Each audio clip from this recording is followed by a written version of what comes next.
Some people are calling for North Carolina's presidential election results to be tossed out.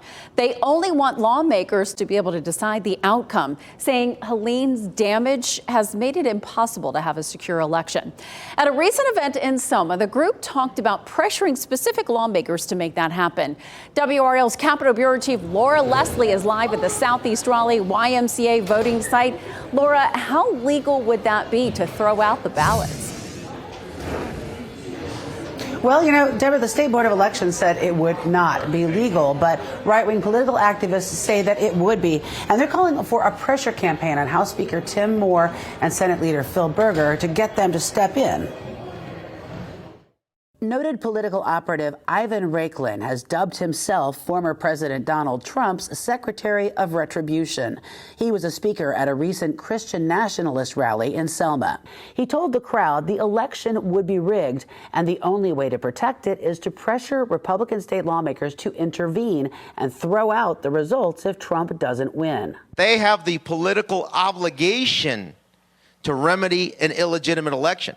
Raiklin said Helene's destruction provides a rationale because it will cast doubt on the election results. Post offices were shut down to send in mail-in ballots, right?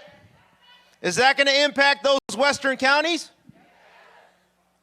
How many of those counties are majority Republican voters? Almost all of them, if not all of them. Jerry Cohen wrote most of the state's election laws. He says legislators can't do what Raiklin is proposing because federal law doesn't allow states to change their electoral laws after an election has already happened. The legislature can't do anything. Under the current law, it could only do something if the governor failed to certify the election results.